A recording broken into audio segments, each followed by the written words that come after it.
Alright there geezers, Jules here from FGS, home of the Future Game Show, and as we're here, still at the start of the year, I'm sure that there's a fair few of us that are approaching things with a lot of vigour and hunger, so much so that the poor staff member working at the buffet of life is starting to wish they'd called in sick today. We've made our resolutions, we've steeled ourselves to the cold harsh winters, there is nothing that can stop us, so let's get out there and smash our life goals right now! Or maybe we could not do that. Make a hot water bottle instead and just binge watch Golden Era Simpsons in bed. Yeah, let's do that instead. Yeah, let's do that. Let's just do that. See, my friends, this was but a small taste of how things can be rather anticlimactic. And while it's rather expected from a man who needs no encouragement to find an excuse to pop the kettle on and get horizontal on the sofa, we do tend to expect a little more from our video game boss battles. After all, these are meant to be tests of our mettle and give us a reason to clash others in combat. So when the boss battle themselves result in them just going, "Sorry mate, I'm just not feeling it today," well, to say that it ruins the experience is a bit of an understatement. So with a big sigh, let's have a chat about them. As I'm Jules, this is FGS, and these are 8 anticlimactic boss battles that were not worth your effort. But you know what, this is the Deep Cut with Jules Guild, baby, so I have put in the effort and filled this list with obscure games and those you just need to know more about. So let's kick things off with number 8, Caliban the Valiant. Now, as you all know by now, I bloody love me a tactics title, and I've sampled from that trough so deeply that my snout is banging against the bare metal. However, it does mean that this little piggy over here has also quaffed down some rather unripe games in this genre, which leads me nicely to talk about the 2022 title, The Valiant, a game that I remember quite fondly for about 90% of its runtime and then utterly despised it when it came to the final boss. You see, at the close of this Templar Knight focused narrative, our heroes have finally tracked down a treacherous dabbler of the dark arts who now seeks to use the holy relics that you've been acquiring throughout the game to take control of the world. Now, as you'd expect from the scenario presented here, the challenge is quite stiff, but as you'd not expect from an otherwise pretty decent action title otherwise, this boss battle absolutely stinks. You see, in this battle, Caliban strips away your allied forces, confines you to a small arena, and then absolutely batters you like he's a walking fish and chip shop. At every other instance, this game has told you that there's like a rock, paper, scissors style battle format in which one unit type is strong against some but weak against others. But here, Caliban removes the rock, paper, scissors and it becomes more of a newborn baby into a wood chipper scenario, and it's just disgusting.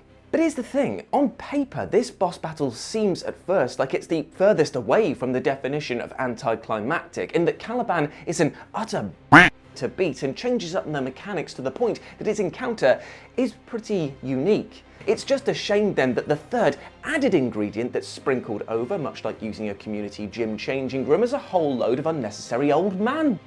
You see, the challenge presented here is beyond unfun, to the point that many will use a guide or just a cheese strategy to make it through, just robbing the final boss battle of any weight and meaning. And when coupled with a gameplay switch up that changes the experience of the Valiant's main selling point, you have an encounter that will take you ages and won't even leave you remotely satisfied at the end of things. Cheers! Number 7, Skeletor, Masters of the Universe, the movie. Okay, so I won't lie to you friends. Yay! There really were warning signs that this next boss battle was going to be dirty dog, as while Skeletor will forever be an all-time badass and the thickest skeleton in town, this is a video game adaptation of an utter stinker of a movie, and somehow it's even worse. Not only is the final confrontation with Skeletor undercut severely by the graphics that make him look like you've interrupted him using a face mask and taken a personal 5 minutes to himself, but the battle itself boils down to you walking into him to push him off a ledge. And by boils down, what I actually mean to say is that that's all there is in the pot to begin with, as that's literally all you do. You hold right and you push him like a schoolyard bully until he falls off into the abyss. I'm sorry, maybe I'm the here, but I expected a little more from He-Man's ultimate bad guy. Like, could he not have done anything else. Like a punch, a pushback move, hell, even a goddamn jump would have spiced things up a bit, because he could have like super fakey'd you and you would have run off the cliff yourself. But no, all we got is what looks like Alan from Smiling Friends in a fancy hat being toe punted by a discount Mad Max Thunderdome runner-up to close this epic tale. Not that the rest of the game was much better, but come on guys. As Skeletor himself would have put it, Number 6, the real evil pig, Tomba. Now with a name like the real evil pig, you're kind of setting expectations pretty high, right? I mean, after all, it feels like the shaft of pork, really, doesn't it? It's like, who's that swine? Who's a real evil pig? Shaft, I mean, pig. Damn it, you're damn right. Well, I too had high hopes for this boss, especially seeing as the rest of Tomba, or Tombi, is, let me just check my notes here, oh yeah, one of my favourite ever games growing up. Yes, that checks out right here. And this is the final boss. I mean, he's called the real evil pig. He's chosen that as his name, so it suggests that surely we're going to get a boss battle for the ages, right? Well, if by the ages you mean a boss battle that can be over in one move and sees you throwing him into a sack and then it immediately being over, then yes, you're in for one hell of a boss battle. I'll just say it, and I know that this will ruffle some feathers here, friends. I don't think that boss battles should be ended in one move and by throwing enemies into a sack. That's just me. I'll hold up my friends and I'll admit that I'm rocking the boat over here. I think, believe it or not, that boss battles, especially final ones, should have an anti-sack policy, if anything. Yet unfortunately, this is what we get, and it's compounded by the fact that this final boss can't even do that much damage to you. His only spell is freezing you in place, and if you walk into him, you may take some damage then. It genuinely feels that this guy just kind of stepped out of the bathroom and came back to all his mates huddled round saying, yeah, we'll put him as the group leader. He has to give the presentation for the class, you know? He's just too much of a people pleaser to disagree. Big mistake here, my friends, because as we all know in group projects, if you're the only name on the list that the teacher reads out, you're the only one who's going to be held responsible. Now get in the bag, you utter swine. Number 5, Scissor Woman Jemima, Clock Tower 3. Now this entry is a rather comical one, because on paper, this boss battle was actually one that was meant to be harder for the players thanks to the devs stripping away some of the player abilities. But thanks to the mechanics that they stripped away in question being straight up bin juice, the resulting fight is actually one of the easiest in the entire game. So let's talk about the Scissor Twins, this pair of adorable scamps, and oh boy, are they very much from the drama kid school of villainy. They shout, they leap about and hoot like a monkey with a full nappy, and as a result are 100% not scary. I mean, yeah, they can dice you up in short order, but they're so ridiculous that you'll be annoyed by them more often than not. And things sure do take a nosedive when the player is confronted by Scissor Woman Jemima, whose teleporting and giant blades definitely feel like they're going to put ice in your very veins. And that's before it's then revealed that the lock-on mechanics for the shooting have also been disabled. Oh no, oh my gosh, the horror, what will I do? These are things that you will not be saying because the lock-on mechanics in this game suck, and as a result you'll be able to stand still, aim and charge your weapon without having the abysmal tracking making you miss every enemy you tried to shoot at. This then turns what should be a tense battle of accurate aiming into just standing still, waiting for Jemima to appear, and then shooting her right in the face. Maybe if she didn't announce her teleports or cackle all the bloody time, giving away her position, this would have been slightly more scary, but no, you just plant your feet and just swing for the fences. Next. Number 4, Bangla, the Ninja Warriors. Oh me, oh my, it's that evil finger temple of doom, my guy, which means it is time for me to stretch the limit of this video's title to include an example that just about fits, as long as you ignore the frayed edges. And the slicer and dicer in question this time around is the Ninja Warriors for the arcade, which ends with both a pretty satisfying and completely pointless climax all at once. You see, your mission is to eliminate this sad sack called Bangla over here, who's about as effective at fighting as I am at finishing this sentence. So you arrive at his mansion in the final level, smash through all of his guards, and even take on a flail-wielding bodyguard who actually puts up a significant challenge. All the while, Bangla takes pot shots at you while fleeing further and further into the building.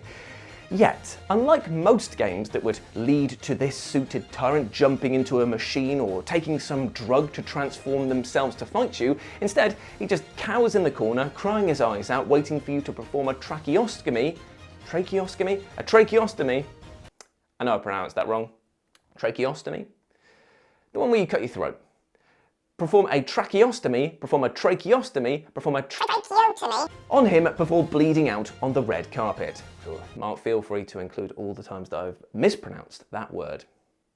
Now normally it would be this moment that sees the Ninja Warriors be included on this list as, that was a bit of a setup with no payoff right there, but it's actually the ending that hammers home that none of this was worth it at all. As it turns out, the moment you kill your target, your handler detonates a bomb within you, destroying the mansion and ending you entirely. So that's it. So long and good luck. I don't recall saying good luck. I just killed all of these people for you and now you don't even want to know me? Also, why not just detonate the bomb the moment I stood next to Bangla? This seems to make his suffering and all these other people's suffering just so much more pointless. Plus, the ending now frames it that you and your ninja mates were actually the bad guys and that attempting to kill you was a good thing. I mean, seriously, what was the bloody point of all of this? I'll tell you what the point is. Getting to the end credits, you can see those mistranslations because they are chef kiss bad. Number 3, God of the Fools, Thymesia.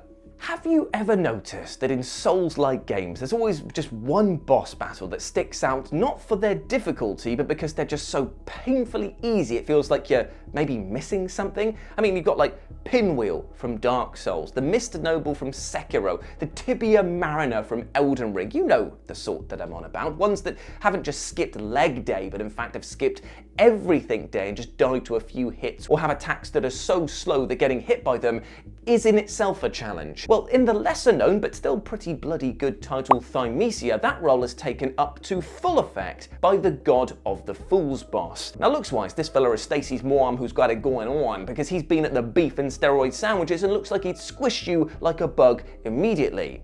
It's a shame then that this ends up being a puzzle level boss, which all you need to do is dodge its lumbering strikes, pick off a ton of idiots who are littered around the stage, and also contend with poison and toxic effects which rightly deserve their own special place in hell. Plus, when you finally make your way through the stage to the boss, he does little to stop you performing a cranial exam with your fist, and he dies in one hit. For a fella to be this big and this useless almost defies belief, but I guess at least now his name kind of does make more sense because he's less the deity of a twisted carnival and instead he's just an oversized dope that will leave you yearning for a better battle. Number 2, the Poacher, Jade Cocoon.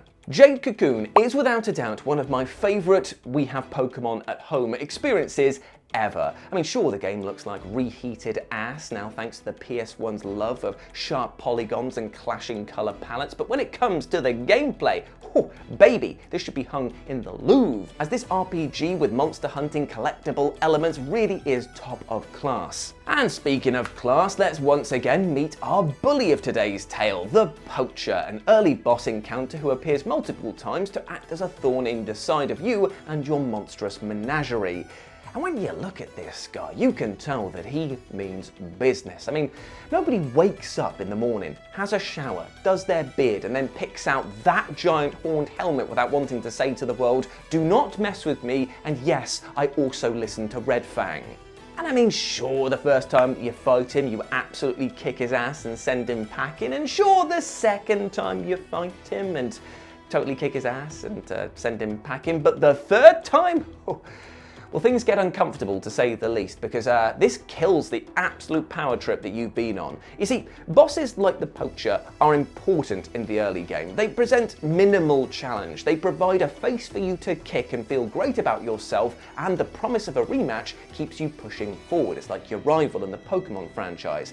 But this third match, well, you make the cry. Seriously, after smashing apart his team, he stands there in front of you dejected and says that maybe he's over the hill and that maybe he should retire. And like, I know he's a bad guy, he's a poacher after all, but the fact that you battered him so badly that he's just going to give up on everything was actually quite upsetting. Like, I don't feel good about any of this, and like I say, he's a bad guy, but he's just sucked the fun out of all of this. So yeah, while the battle itself was fun, the outcome just doesn't feel worth it at all.